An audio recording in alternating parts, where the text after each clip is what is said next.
This is Super Yacht News with E. Sisman. Hi, welcome back to the channel. If you've been watching the channel for the last few weeks, you'll know of the sinking of the yacht Bayesian, and you'll know that we've reported here on the channel that the CEO of the Italian Sea Group, which is the company that owns Perini Navi, the company that built the Bayesian yacht, went public very early on, blaming the crew for the incident, saying such things as the vessel was unsinkable and the only way the vessel could sink is because of an error by the crew. Well, now it's been reported in the Italian press that the Italian Sea Group is planning to sue the owner of the yacht and the crew and the management company that manages the yacht for damage to reputation. Now, we're going to read from the Sunday Times and an Italian newspaper that actually broke the story. Sunday Times reads, "A lawyer for the Italian boat builder behind Mike Lynch's super yacht has filed court papers signaling the company's intention to sue the crew and the tech tycoon's widow for damages of £186 million, or 222 million euros. The action lodged in a Sicilian court on Friday suggests that the sinking of the Bayesian last month may cause reputational damage and loss of earnings to its manufacturer, the Italian Sea Group, which specializes in building vessels for the rich and famous. The quote-unquote disgraceful move has angered the family of Lynch, 59, who drowned along with his daughter Hannah, 18, and 5 other people. Their bodies have only recently been returned to the UK, and a date for their funerals has yet to be set.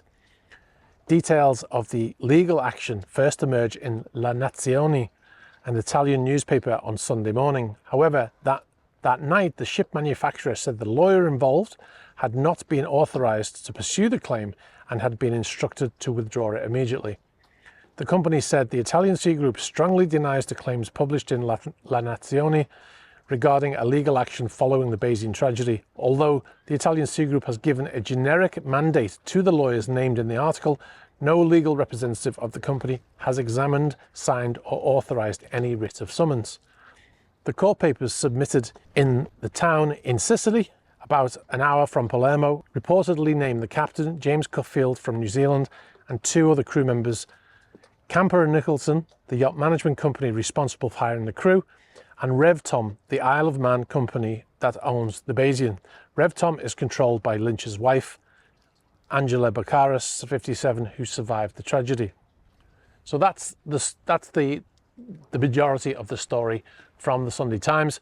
Now, if we read from La Nazione, which is the Italian newspaper that broke the story, they reference the lawsuit is the loss of earnings is related to the fact that the Italian Sea Group has contracts to sell 3 yachts in the process of completion.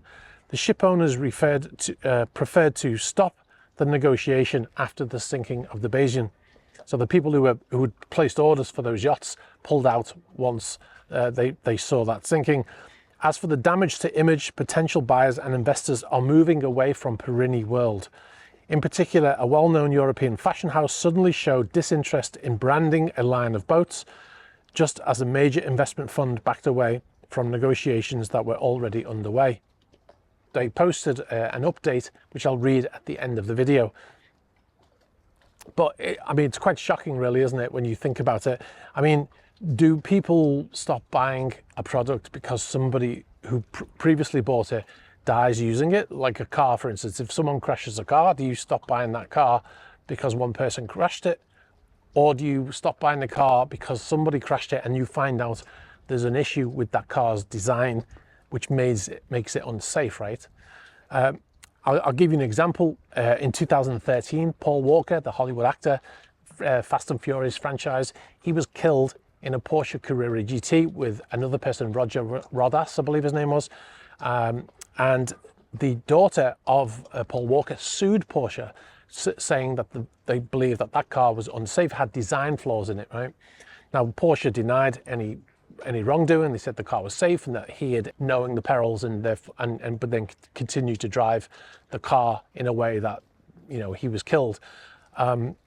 Having said all of that, Porsche later settled out of court with the family. But in this instance, it would be the equivalent would be that Paul Walker crashes his car and is killed, and then Porsche sues the family of Paul Walker, saying that it's damaged their reputation by him crashing and killing himself. So that's the equivalent, really. Now, like I said, people who back out of buying something because of an incident, it's usually because they fear there's a design flaw with that product, right? So let's ask some questions here. Were there design flaws with the Bayesian? Well, we've already been over some things in previous videos, but I'm just going to recap some of them. And one of the things that we know, and this has come from multiple sources who wish to remain anonymous, but people who formerly worked on Perini Navi yachts, that the salon doors or the saloon doors, which we've mentioned before, had a tendency to, when the vessel was heeling over around 12 degrees or more, the door would just slide open. And the former engineer who we spoke to said that the reason why this happened is because the doors were so heavy that the motors and the tracks that they were on were not strong enough to hold those doors in the position, and the doors would just fail and slide open. Now, in fact, there's an episode of Below Deck, the sailing edition, which we showed in a previous video, where those doors did just that when the vessel was underway and the doors slid open. Now we believe those doors were weather tight and not waterproof. In other words, they were designed to withstand weather, but they weren't designed to be waterproof.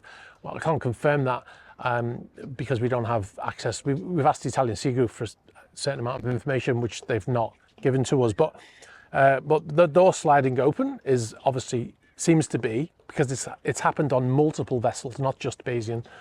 But it's or actually we don't know if it's happened on Bayesian, but we know it's happened on other vessels that were built by Perini Navi, right? Now, another thing that the vessel didn't have, there were no escape hatches that we know of in the guest cabins. Now, an escape hatch would be a hatch in the ceiling or in the deckhead where they can open in an emergency and they can climb through onto the next deck. And we've got in here an escape ladder. The escape ladder goes up, you open this hatch and it takes you through into the next deck. Obviously, these are heavy hatches. They've got things on here to help open them because they're so heavy, and that will take you through. So if there's an emergency and you can't escape through the door over there, you can come this way and you can escape through here. From former crew, speaking to former crew and looking at the GAs, the general arrangements or the blueprints, if you like, we can see that it does not appear to be any escape hatches. Now, one former engineer told us that on an older Perini Navi he worked on, there was an escape hatch from the owner's cabin, the master cabin, onto the deck above, and they used to joke and say that it was where the owner would bring through his hookers and stuff like that. So that was a joke that they made, but that's because that hatch was there. Now, in the later models, that escape hatch was not there. Now, you'll probably find they'll be retrofitting, if possible, that they might have them retrofitted. And the reason why you have an escape hatch, of course, is to prevent you having to run down the corridor and go up the stairs. You know, if those areas are blocked, you can use an escape hatch. Another big issue which we've discussed is the down flooding angle. Now, a former captain, Stephen Edwards, who captained the Bayesian for 5 years, published a statement not long after, about a week after the ship sank, talking about this possible problem of the down flooding angle. And I'll read a little bit of his statement. He said, the down flooding angle, this is the angle of heel at which the water will start to enter the vessel. So when the vessel lists over like this, or, you know, if we look at the front of the ship is here, it starts to list over like this. So Captain Edwards says that this is the angle of heel at which the water will start to enter the vessel, usually through the engine room or accommodation ventilation ducts. Once this starts, the vessel is in serious trouble as stability is quickly reduced or lost due to flooding. The down flooding angle for the Bayesian is around 40 to 45 degrees. So unless the vent dampers are closed with the HVAC systems and generators running, they would not be, as they need to be open for that.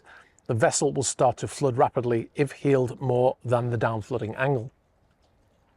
Now, a former engineer we spoke to said that to close those vent ducts to prevent that water from entering, you would have to either close them locally or go to a room on the deck, on the main deck, and you can close them remotely from there. But if the down flooding angle is known to be 40 to 45 degrees, then those ducts, you could have a system in place that once the vessel gets to that point, or just before, then those ducts could automatically close. Another thing that's come up since the sinking is that the former captain, again, Captain Edwards, spoke to some of the crew who were on board at the time of the sinking, and they spoke of catches failing and furniture breaking loose as the vessel was knocked down. His quote, "Cabinets crashed open as the catches were weak, resulting in glassware and crockery falling out. I'm told almost all the furniture broke loose inside the boat." Now, if a yacht has been designed to be knocked down to 90 degrees and be able to recover, then it seems to make sense that all of the furniture inside the vessel should be designed to be able to go over with the boat at 90 degrees and not break loose and go crashing down to the side of the boat. Now, is that a design flaw, or is it wear and tear over years? We don't know. La Nazione, the Italian newspaper that broke the story, they added an update to their website, and it says the Italian Sea Group is, in the person of its legal representative Giovanni Constantino, strongly denies what was published today in the newspaper about legal action following the Bayesian tragedy. Although the Italian Sea Group had given a generic warrant to the lawyers named in the article, no legal representative of the company reviewed, signed or authorized any summons. The company strongly distances itself from what has been published and reserves the right to protect itself in all locations. So that's the update that La Nazione published on their website. So yeah, so I'm going to leave it here. Let me know what you think in the comments. It's a story that continues to, the intrigue in this story just continues to get deeper and deeper. Also, on another side, which I'm not going to go into in this video, but the various different countries have asked for increased security of the Bayesian wreck because of those hard drives which are inside an apparent watertight safe, which is currently lying at the bottom, 50 meters deep. And a number of countries have asked the Italians to increase security there to prevent anything from happening to that safe. It could also explain why the Italian special forces are involved in diving down to that vessel. We'll get into that in another video. Anyway, guys, I'll leave it there. Let me know what you think in the comments. Very interesting story here, isn't it? So yeah, so thanks for watching. Be sure to like this video and subscribe and all that other jazz. All right, guys, thanks for watching. Bye-bye.